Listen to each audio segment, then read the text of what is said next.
அந்நாட்களில் குழந்தைகள் மேல் பெரியவர்கள் வன்முறையை தடுப்பதற்கான சட்டங்கள் இல்லையாதலால் 8ஆம் வகுப்பிலேயே யாப்பிலக்கணம் சொல்லிக் கொடுக்க ஆரம்பித்திருந்தார்கள்.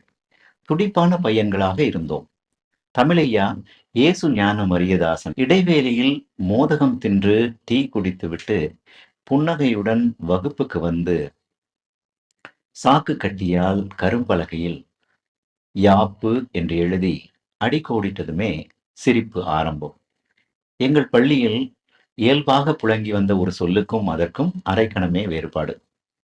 "டேய், என்னல சிரிப்பு மயிராண்டி, செருப்பால் அடிச்சு தோலை உரிச்சுருவேன்." சிரிக்கப்பட்ட முறையில பாரு. "ஏலே, அம்மைக்கே ஆனா இஞ்ச துணி இல்லாம நிக்கான்ல, வாய மூடுங்களே நார பயக்கல. விவரமும் கூறு கட்ட ஊர்ல என்னைய வேலைக்கு போட்ட இந்த தகைய முதல்ல போய் மண்டையில அடிக்கணும். காலையில எந்திரிச்சு வந்துருதாங்க வாயும் கழுவாம."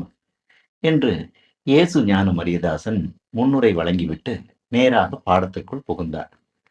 "ஒவ்வொரு பயக்களும் கண்டிப்பாயிட்டு யாப்பு அறிஞ்சிருக்கணும்" என்றார் இயேசு ஞான மரியதாசன். "ஓம் சார்" என்றான் தங்கச்சன். "என்னல ஓமு?" "சார் சொன்னது உள்ளதாக்கும்." இயேசு ஞான மரியதாசன் தலை சரித்து அவனை பார்த்த பின், "என்னத்துக்கு?" "நாளைய தலைமுறைக்கு சார்." தங்கச்சன் எஸ்எஃப்ஐ உறுப்பினர். சகாவு ஹேமச்சந்திரன் நாயராலேயே பெயர் சொல்லி அழைக்கப்படும் தகுதி கொண்டவன். "இருடே தங்கச்சா, அப்ப சங்கதி அதாக்கும். நாளைய தலைமுறையை உருவாக்குறதுக்கு யாப்பு அத்தியாவசியமானதாக்கும். கேட்டுதால மயிராண்டி மாற இருந்து பார்க்கானு பாரு. இவனுங்களை கண்ணுகளை கண்டாலே எனக்கு ஒரு மாறி வருது."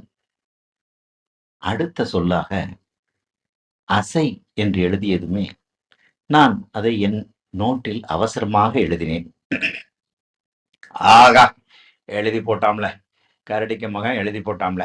என்னல எழுதின?" "அசை." "அசைனா என்னல அர்த்தம்?" "துணி காய போடுத கயிறு சார்." "ஐயடா, உடுத்தா வேட்டி கிழிச்சா கோமணம் சொல்லுத மாதிரி வந்து சேருதானுங்க. ஏழை மலையாளத்து மயிரானெல்லாம் வந்து தமிழ் படிக்கலன்னு இங்க எவன்ல கேட்டான்? இங்க உள்ளவன் படிச்ச தமிழுக்கே நாடு நாறிட்டு கிடக்கு. ஏலே, அசைன்னா மாடு அசை போடுது சார்" என்றான் ஸ்டீஃபன். வகுப்பில் ஆழ்ந்த அமைதி நிலவியது. இயேசு ஞான மரியதாசன் ஸ்டீஃபனை உற்று பார்த்து சில நிமிடங்கள் நின்ற பின் மென்மையான குரலில், "லே மக்கா, இங்க வா. உனக்கு அப்பன் ஞானதாசு கள்ளுக்கடையில வடைன்னு நினைச்சு வேத கண்ணுக்கு மூக்கு பொடி குப்பி எடுத்து கடிச்சவனாக்கும். நீ அத சொல்லலைன்னா தான் நான் இப்படி நினைப்பேன். வித்துல உள்ளதெல்லாம் கொத்துல நிக்கும்." ம், ம். பெருமூச்சு விட்டு, "ஆறும் தோப்புக்குள்ள கேறி வெடி வைக்க வேண்டாம். பூர்வ ஜென்ம பாவத்தினால ஒருத்தன் இங்க வந்து கிடந்து மூச்சறுக்கிறத இளவு கேட்டு மனசுலாக்கி படிச்சா போறோம்" என்ற பின், "அசைன்னா வார்த்தைக்கு ஒரு துண்டாக்கும். இப்போ இந்த 1000 அட்டை இல்ல, நம்ம 4, 5 வெட்டினாக்கா ஒரு துண்டும் ஒத்தைக்கு ஊர்ந்து போகும்ல. அதே மாதிரி ஒரு வார்த்தைய நாம வெட்டினாக்கா தனியாயிட்டு போற துண்டுகளாக்கும் அசைன்னு சொல்லுவது." எனக்கு பளீர் என்று மின்னியது. இயேசு ஞான மரியதாசன், "ஆனா போற போக்குல பீடி கடையில தடம்போயில நறுக்குத மாதிரி போட்டு வெட்டப்படாது. அதுக்கு ஒரு கணக்கு இருக்கு. அந்த கணக்கை எல்லாம் அந்த காலத்து சோழிமயிறு கட்ட பண்டிதனுங்க தேமா புளிமான்னு வாய் புளிச்சா மாங்கா புளிச்சான்னு தெரியாம எழுதி வச்சிருக்கானுவ. இதை இப்போ உன்கிட்ட சொன்னா அதை வச்சு புதுசாயிட்டு 4, 5 கெட்ட வார்த்தையை உருட்டி வைப்பிய. அதனால நான் ஒரு கணக்காட்டு சொல்லுதேன். லே சாம்ராஜ், அங்க என்னல முழிக்க? மொழி சரியில்லையே." சற்றென்று ஒரே வகுப்பில் பாடல்களை அசைபிரிக்கும் கணக்கை இலகுவாக சொல்லிக் கொடுத்து விட்டார் இயேசு ஞான மரியதாசன். அந்த 1 மணி நேரத்தில் கற்ற கணக்கு இந்த நாள் வரை செய்யுட்களை படிப்பதற்கு கை கொடுக்கிறது. யாப்பை முதலில் அசை பிரிக்க கற்றுக் கொடுத்தபடி தொடங்க வேண்டும் என்பது பழைய கவிராய மரபின் வழிமுறை. அசை பிரிக்க தெரிந்ததுமே பழந்தமிழ் பாடல்கள் பிசுக்கு நீக்கப்பட்ட கண்ணாடி வழியாக தெரிவது போல தெளிவடைகின்றன. கண்ணில் பட்ட அனைத்து சொற்களையும், சொற்சேர்க்கைகளையும், பாடல்களையும் அசைபிரிக்க ஆரம்பித்தோம். 5 கரத்தனை, யானை முகத்தனை முதல் சும்மா இருந்தா அம்மா அதாயை அறுப்பேன் என்ற நாட்டுப்புற இலக்கியங்கள் வரை 4ஆம் நாள் இயேசு ஞான மரியதாசன் மீண்டும் வகுப்பில் யாப்பு தொடங்கிய போது பலரும் பிரகாசமாக அதை எதிர்கொண்டோம். ஏம்ல, எல்லா கெட்ட வார்த்தைக்கும் அசை பிரிச்சாச்சால, இல்ல இனி வல்லதும் பாக்கி உண்டா? முனகல் ரீங்கரிக்க, என்னல சத்தம்? பிரிச்சாச்சு சார். இல்லே ஜெயமோகன் எந்திரி, பேரு வச்சிருக்கான் பாரு கரடி நாயர். லேய், உனக்கு வல்லச்சிண்டை கோரங்கெடுத்தான்னு நல்ல நாயருக்கு பேரை வச்சா என்னல? சரி அது போட்டு தலையெழுத்துல பேரா வந்து சேருது. நீ சொல்லுல, தேமாங்கன்னா என்ன வார்த்தையாக்கும்? நான் வெட்க, சார் அவன் நல்ல பயலாக்கும், கெட்ட வார்த்தை சொல்ல மாட்டான் என்றான் ஜெபக்குமார். கெட்ட வார்த்தை சொல்லாத நாயரா? என்னல புதிய கதையாயிட்டு இருக்கு? நான் சொல்லுவேன் சார். ஆமா, நீ விளைவ, நீ டீக்குன்னா இருக்க பயனல்ல. அவரு சிலுவையிட்டு கும்பிடுற சமயத்துல கூட வாயில கெட்ட வார்த்தையெல்லாம் சொல்லுவாரு. நீ அதை சொல்லணும், நான் அதை நின்று இங்க கேட்கணும். சரி, சகல தேமாக்களும் கேளுங்க. இன்னைக்கு அடுத்த பாடம் சீர். நான் சீர் என்று வாய்க்குள் சொல்லிக் கொண்டேன். ஒரு பாட்டில் இருக்கப்பட்டது ஒரு வரிய நாம மூங்கில் நின்று வைப்போம். என்னல? முளை சார். ஆமா, முளை. அதுல இருக்கப்பட்ட ஒரு கணுவாக்கும் சீருங்கேர். வல்லதும் மனசிலாச்சாட புளிமாங்கா. ஆமா சார். என்ன புளிமா மனசிலாச்சுது? திருக்குறள்ல 7 கணு இருக்கும் சார். அடிச்சாம்பாரு lucky price. உனக்கு அப்ப கரடி பாகுலையன் பிள்ளை கோமன் அவுத்த நேரம் கொள்ளலாம். கேட்டியால? சீராத்தான் இருக்கு. இயேசு ஞான மரியதாசன் கரும்பலகையில் மங்காத சீரகத்தை தந்தீரேல் வேண்டாம் பெருங்காயம் ஏரகத்து செட்டியாரே என்று எழுதி அதை என்னிடம் சீர் வகுத்து அசை பிரித்து எழுதச் சொன்னார்.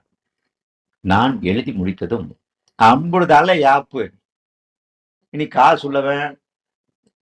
உள்ளவனை பத்தி பாட்டு எழுதி கும்பி நினைச்சுக்கலாம். கோப்பு இருந்தா பெண்ணடிமைகளை பத்தி பாட்டு எழுதி அவளுகளை வளைச்சும் எடுக்கலாம். என்னல? ஆனா பாதி கவிஞர்களுங்க கூவிளங்காய்களுக்கும் எழுதுகிறது. பையன்கள் சிரித்தார்கள். 4 இல்லைன்னா 8, 8 இல்லைன்னா 16 சீர் சேர்ந்தா ஒரு அடி என்றார் இயேசு ஞான மரியதாசன். அடி மேல் அடி வச்சா அம்மி நகரும்னுட்டு அம்மி நகருத வரைக்கும் பாடிட்டு இருக்கப்படாது. வெண்பாவுக்கும் விருத்தப்பாவுக்கும் எல்லாம் 4 அடியோட நிறுத்தணும்.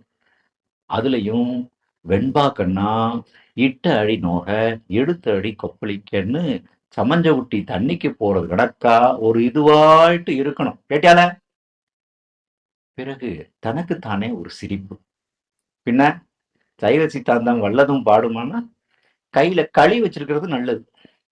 ஒரு காட்டு வழி பயணம்லா, நாய் நரி குறைச்சு வரும்லா, அதுக்காக்கும் களி நெடிலடின்னு ஒரு இனம் வச்சிருக்கு. அது பிறகு பார்க்கலாம். அடுத்தது தொடை. தொடைனா என்னல? திரும்பி எங்களை பார்த்து சிரிக்கானுங்க பாரு. லேய், உன்னையெல்லாம் இல்ல, உன்னை வாயால அது சொல்ல மாட்டேன், புருஷாவா என்னத்துக்கு என்று பின் தொடுக்குதது தொடை.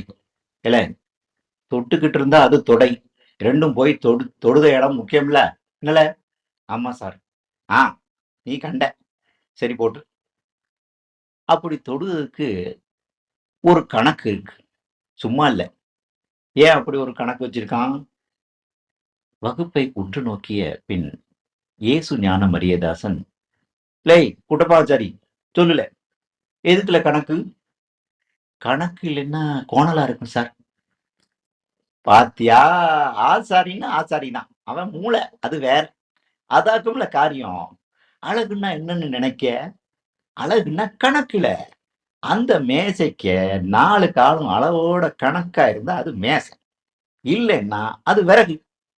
கணக்கு சரியா இருந்தா கண்ணுக்கு அழகு, காதுக்கு அழகு, நாக்குக்கு அழகு, மனசுக்கு அழகு. எரிசேரிக்கு ஒரு உப்புன்னா புளிசேரிக்கு உப்பு வேற கணக்கு. இல்ல, எத்தனை வருஷம் இருந்து தின்னு பார்த்து நாயன்மாருக்கு அதை கண்டுபிடிச்சிருப்பானுங்க. சிந்திச்சு பார்க்கணும். மூப்பில் அம்மாறு சொல்லித்தர்ற கணக்குல இருக்கப்பட்டது அவனுங்க தலைமுறை தலைமுறையா அனுபவிச்சு, அறிஞ்ச அழகுகளாக்கும். இயேசு ஞான மரியதாசன் உற்சாகமாக தொடர்ந்தார். எந்த ஒரு உருப்படிக்கும் 2 கணக்கு உண்டு. ஒண்ணு அளவு கணக்கு, இன்னொன்னு தொடுப்பு கணக்கு. ஏம்ல ஆச்சாரி? ஆமா சார். அதான்ல மக்கா கவிதைக்கும். இதுவரை அசை, சீரு அப்படின்னு நாம படிச்சதெல்லாம் அளவு கணக்கு. இப்போ தொடைன்னு படிக்கப்பட்டது தொடுப்பு கணக்கு. 2 கணக்கும் சேர்ந்தா அதுக்குண்டான ரூபம் வந்து போட்டு. இப்படி ஒரு பாட்டு முறைக்கும் ஓரோ கணக்கு இருக்கு. கேட்டியால? இயேசு ஞான மரியதாசன் கவிதை முறைகளுக்குள் புகுந்தார். பண்டு காலத்துல வாத்தியாமாறு பாடப்பட்டது ஆசிரியப்பான்னு யாரும் நினைச்சு கிடப்பாரு. அது சும்மா வெறும் வாயோட இருக்கிறதுக்கு பாடி பார்ப்போமேன்னு பொதுவா விஷயங்களை நீட்டி சொல்லுவதற்கு உண்டான வடிவமாக்கும். இந்த கூறுகட்ட ஆச்சாரி கலப்பை செய்யுதுன்னு மாதிரி இன்னும் வையே. செத்தி நீட்டினா போரும், கலப்பை வந்துடும். இழுக்கப்பட்டது மாடு தானே. உப்பு புளிக்கு ஆசாரிச்சு அகப்பை செய்யுது மாதிரி ஆக்கும் வெண்பா. 3 வரி சிரட்டை, 3/4 வரி கோழு, அம்புடுதாம்ல. இது 2க்கும் நல்ல ராகம் கிடையாது பாத்துக்க. ஆசிரியப்பாவுக்கு சும்மா சொல்லப்பட்ட சத்தம் அகவலோசைன்னு சொல்லுவாங்க. என்னது? அகவலோசை. கேட்டு பார்த்தா ஒரு மாதிரி ஒப்பாரி சத்தம் மாதிரி காதுல விழும் பாத்துக்க. வெண்பாவுக்கு அறைதல் ஓசை. என்னத்த அறைதல்? வண்ணாத்தி துணி வெளுக்கிற சத்தம் இல்ல மக்கா, உறப்பிச்சு சொல்லுத சத்தம். இந்தா பிடில மயிராண்டி வெண்பா அப்படின்னு எடுத்து வச்சா அது வெண்பா. ஒரே நாளில் சரசரவென பாடல்கள் வகைகள் போய் முடித்தே விட்டார். எதிலும் குழப்பமே இல்லை. அவரது மிகச்சிறந்த அறிவுரை யாப்புக்காக மனக்கணக்கு போடப்படாது. வகை வகைக்கொண்டு 2ஆக பாடல்களை மனப்பாடம் செய்து வைத்து வேகமாக அவற்றை வாய்க்குள் சொல்லி பார்க்க வேண்டும். அதே மெட்டில் சரசரவென எழுதினால் பெரும்பாலும் அந்த பாடல் வகை வந்துவிடும். பாடலை நேரடியாக எழுதக்கூடாது. சொல்லிய பின் எழுதினால் யாப்பு சீராக வரும். அதாவது நம் கவிதை நம் காதுகளுக்கு கேட்க வேண்டும். யாப்பை காதுதான் நன்றாக உணரும். எழுதிய பிறகு மெதுவாக தலை தட்டுகிறதா என்று சரி பார்த்தால் போதும். எங்கள் வகுப்பிலிருந்து 10க்கும் மேற்பட்ட கவிஞர்கள் உணர்ச்சி வசப்பட்டு பீரிட்டு கிளம்பினோம். எதற்கும் வெண்பா, ஆசிரியப்பா, கார்பன் டை ஆக்சைடு தயாரிப்பது பற்றி நான் எழுதிய 8 விருத்தப்பாக்களை கேட்டு அறிவியல் ஆசிரியர் வில்லியம் என்னை பெஞ்சு மேல் ஏறி நிற்க வைத்து முன் இருக்கை கார்த்தியாயகனை பார்க்க வைத்தார். தங்கச்சன் தனித்தமிழில் எழுதிய தாயோலி என்றாலும் என தொடங்கும் கவிதை வெண்பா பலகாலம் அப்பிராந்தியத்தில் புகழ் பெற்றிருந்தது. வண்ணார்காவுகண்டன் சாஸ்தாவுக்கு பற்றி ஒரு காவியம் எழுத வேண்டும் என ஆசை கொண்டு நான் 200 பக்க நோட்டு வாங்கி 300 விருத்தங்களை 40 வெண்பாக்களும் எழுதினேன். அதை திருவனந்தபுரம் நவராத்திரி பூஜையில் அரங்கேற்றுவதை பற்றி விரிவாக கற்பனை செய்தேன். அக்கற்பனை எளிதாகவும் சுகமாகவும் இருந்ததால் காவியம் எழுதுவது நின்று போனது. யாப்புனாக்கா ஒரு சுக்கும் இல்லை கேட்டுக்கோ. 5ஆம் கிளாஸ் கணக்கு காட்டிலும் சுழுவாக்கும். அப்போ எல்லாவனும் கவிதை எழுதிட முடியுமால? எல்லா ஆசாரியும் எல்லாம் செய்தான். 100ல ஒருத்தன் தானே உளிக்கு ஒப்பம் மனசையும் ஆன்மாவையும் கொண்டு வரவன். அப்போ செய்த ஒரு உருப்படியும் செய்யற ஆசாரிக்கு ஆத்மாவுல நிக்குதுல.